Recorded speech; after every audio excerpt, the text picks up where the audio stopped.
a lot of it stems from having a game plan and having some discipline around it.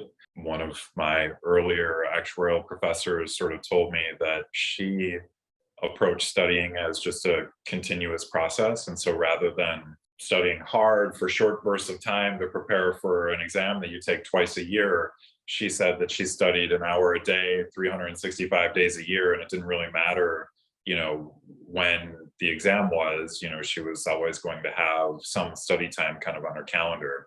What I found once I started taking exams, and you evolve your practices over time, each one you figure out what worked and maybe what didn't work or what you'd like to improve on.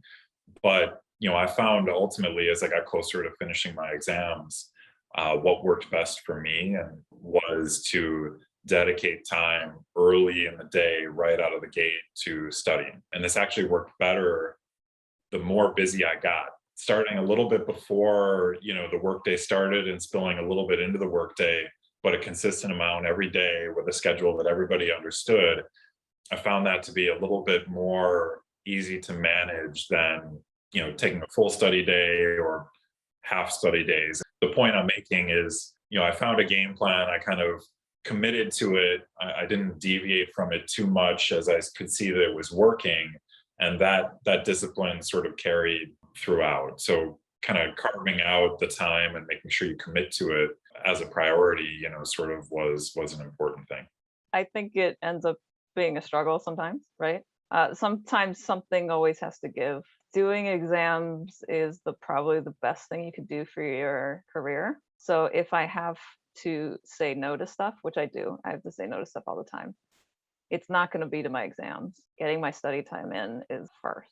Usually then your role is second, but there sometimes is some negotiation around, your specific employer about how much time are you spending in your specific role versus doing industry related things versus recruiting versus all that stuff. It does feel like sometimes you don't have a life outside of taking exams. Like that's just, I feel like being honest about that is part of it. The month before an exam, especially, like I just tell friends like I'm not available until after October 27th. You have to remember that it's temporary. And so you might, you're going through cycles of more, I'm studying and focused on this now versus I'm out and relaxed and hanging out with friends, right? Yeah, and kind of for me again, it's remembering that even though it feels like a very long time, it's still temporary and it'll change. The exams, I think they're a tough part of the profession. I think they're probably what makes the profession the toughest because you're gonna have friends who are always have something to do with your time, and you want to participate with your friends. And there comes a time when you have to make a decision: do I go out with my friends or do I study? I think that's probably the most challenging piece of it. How do I maintain friends throughout my actuarial exam process? And one thing I would say is to have a schedule. I had a schedule when I studied. When I studied, I would say, hey, I'm studying from 12 to 2. 12 to 1 was my lunch, and then I would take an extra hour that the company was giving me to study. And then I would study afterward. And that was my schedule. I had an exam schedule. But the thing I did not have was I didn't have a schedule of what I was going to do after I took the exam. I would tell a student that, hey, the scheduled time for dinner sometimes during your exam sessions, and also the time in which you're not studying, I would say I would load that part up with things and activities and fun things to do. Maybe you take a trip to Europe after your exam. Organization is probably a key to success. If I went back through it, I would organize my life a lot better in terms of understanding that I do have friends, I do have opportunities, and I do have family members outside of this exam process. And I think it would help with your mental health. And I also think it'll help with the process of exam, because you won't feel so bogged down and you won't find yourself miserable because you have to take an exam. So if you're going to schedule time to study, then you should schedule time to have fun. Learn as much as possible during the exam process. Learn the material. If ever you get an exam where you can use that that material at work, I would advise you to use and challenge your manager on the material. Like, hey, how does this material come into my job and things of that nature? You just have to figure it out. um, I was thinking about this. When I studied for exams, that's pretty much what I did. But I had a group of friends that I had worked with. And so in the times you weren't studying, you had fun together. We still went out on Friday night, went to dinner together, whatever. You had that social life, but you studied really hard when you had to. It takes some adjusting to, but I think why it's difficult for me to study is you have work that needs to be done and you have exam that needs to be studied for.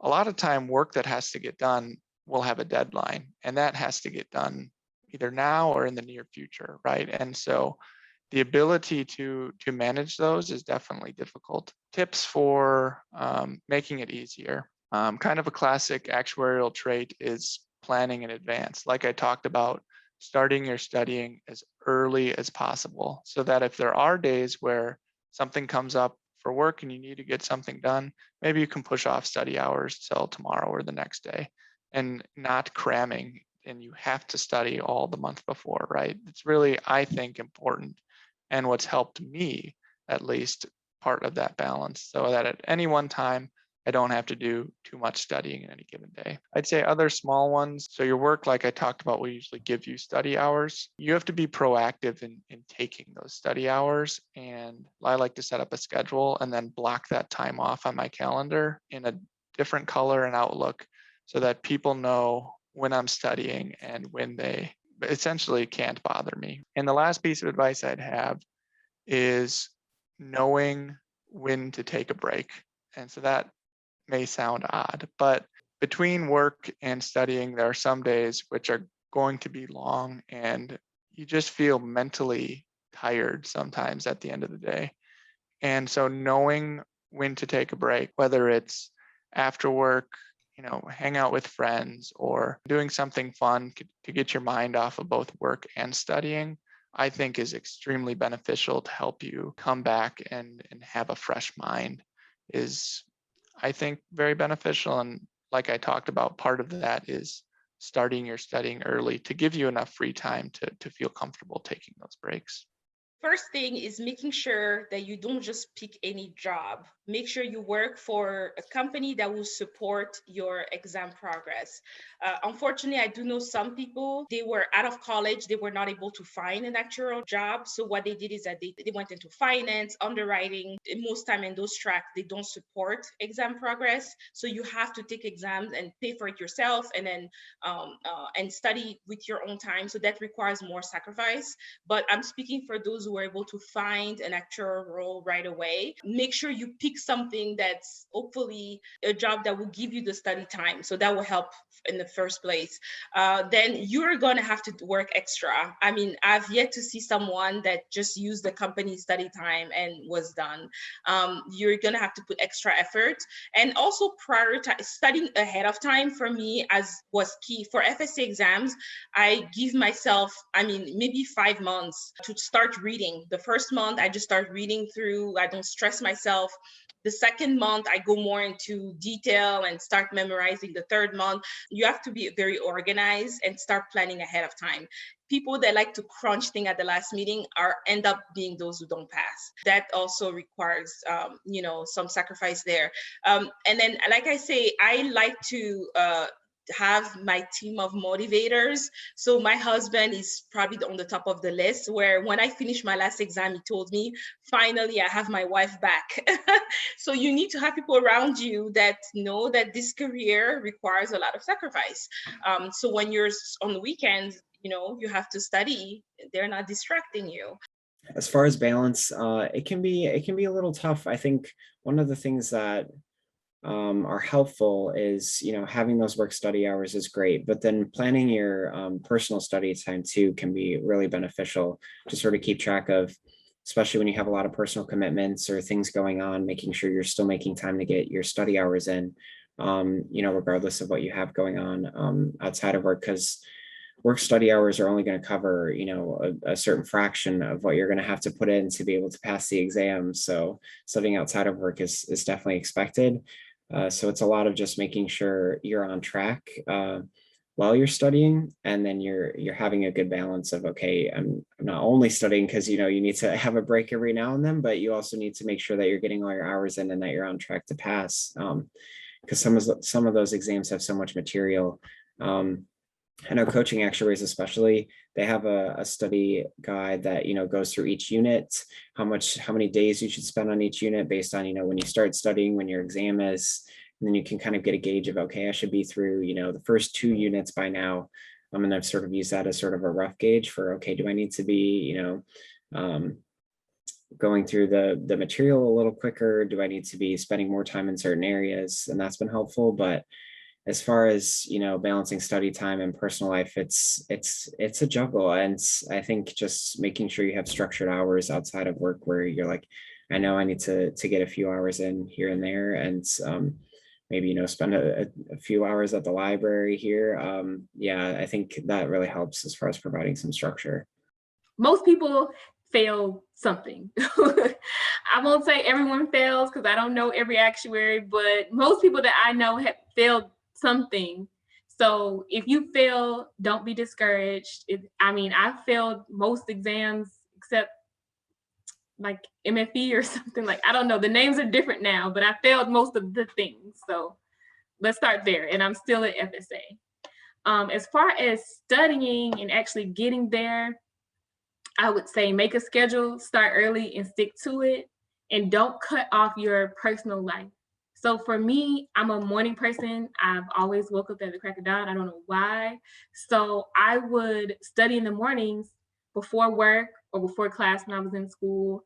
And then I would go to school or go to work. And then my afternoon is free and I can hang out with my friends or do what I want to do. So I made sure to maintain my personal life, especially after graduating from school, because once you graduate, your friends are just working. They're not studying. They don't understand that you're just still studying forever and ever. So make sure that you maintain some type of balance. Don't feel like you have to lock yourself in a room and cram and never see a person, because that's just going to result in burnout. And also, when you're younger, you don't want to waste those good young years, because it won't always be that way. And I would say, for example, I love to travel. I went to Dubai with my sister and I brought my study material with me, and we would go and do something during the morning, and we would go back to the hotel and I would study and she would take a nap, and then we would go and do something in the evening. I feel like there's a way to find balance and still enjoy your life and study for exams. I would say the biggest part is just setting a schedule and trying to stick around with it. Being able to say, okay, I'm going to work these hours and then I'm going to study, and sticking to it is going to be the biggest thing. And part of it is just going to depend on like your manager and being able to kind of set up these rules, if you will. But ultimately, if something at work happens and you're kind of have this study hour that's planned, there also needs to be some flexibility in there and say, okay, well, these things need to get done for work, so I might not take these study hours. But then having the conscious effort to say, okay, because I didn't take these study hours, I'm going to move it to this time. And just kind of having that communication with the manager is kind of be how you balance it. As far as kind of the mental side of things and keeping myself sane, if you will, studying is studying and you got to focus on it, but it's always good to also step away from it. So usually when I study, I try and study 6 days a week, but I always take Sunday off to just let my mind not think about work or study so that I can have a chance to reset, if you will.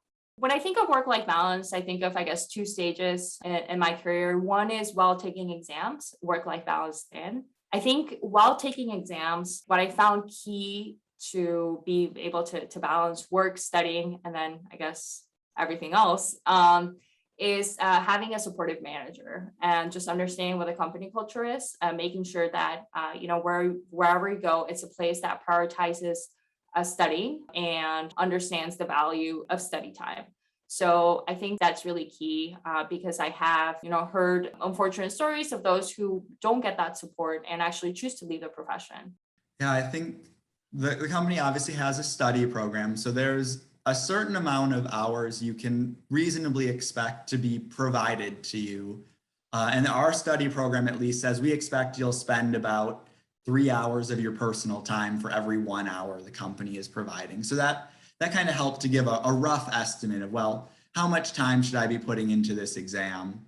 I was fortunate that both of the first 2 managers I had at the company when I was on the modeling team were really supportive of, okay, these are your study hours. Let's make a schedule leading up to your exam. But if I've approved it, you're going to get those hours. And if something comes up and you absolutely have to get a project done on this day that you had 4 study hours planned, well, we'll find an alternate day for them. So I felt I was very well supported in getting my company time.